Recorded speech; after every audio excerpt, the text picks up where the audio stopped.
probably the most important of all bushcraft skills is fire lighting.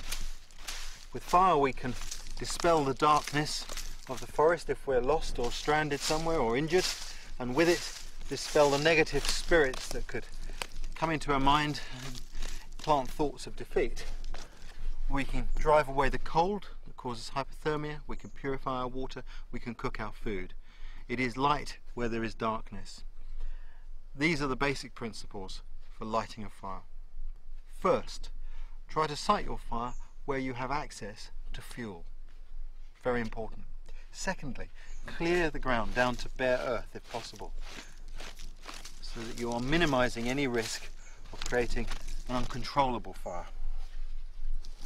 Always put a platform down on the ground first, preferably made of dead wood. This has several purposes. First, when I put this platform down, it'll keep my tinder and my kindling away from moisture on the ground, particularly if it's wet weather. Secondly, it allows air to come in underneath and helps the fire to burn. In cold weather, it provides insulation from the ground. Even today, when the weather's hot, that ground is cool, the wood is warm. But when the temperature drops to 50 below, that can make the difference between success or failure at fire lighting. But most importantly of all, when I light the fire, these logs will begin to burn early on to create embers and a good heart to the fire that makes it certain to start and light properly. The next step is to provide ourselves with kindling. Little thin dead twigs like this are exactly right, and a good thick bundle as well. What I like to do with this is to split that into half, and 2 handfuls like so, and to cross them over a pile of sticks. The next thing is underneath these sticks I'm going to put some tinder. Now I can use anything that's dry and fibrous, dry grass, dry bark, dry moss, anything like that. But one of the best things of all is birch bark, and I've got an old rotten log here, and you can see how the wood has rotted but not the bark. And the reason for that is that the bark is full of oil that's preservative, and that oil burns extremely well. So this will make very good tinder to fill that gap. And I'll just shred that down so that it's nice and thin, and will take very easily from the small flame I'll introduce to the fire for ignition.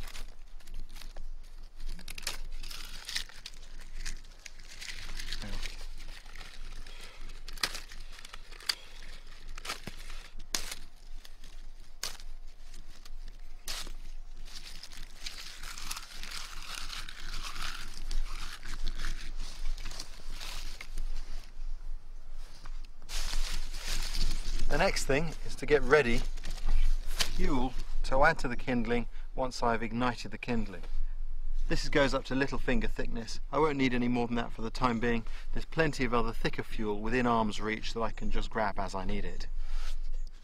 To start the fire, I'm going to use sparks, and to turn the sparks into a flame I'm also going to use some of the birch bark, and I have to prepare that for lighting, and I do that like this.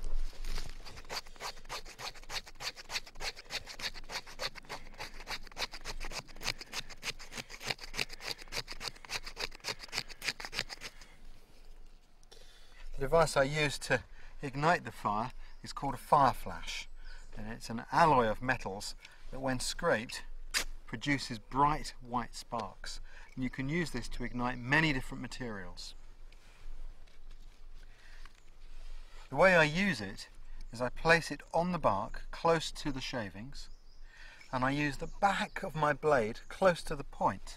I'll show you here to one side, and I push forwards with the thumb of my left hand like this to shave off peelings of the metal. So what I'll do now is drop the sparks onto these shavings, and when they catch light I'll move the flames in under the kindling.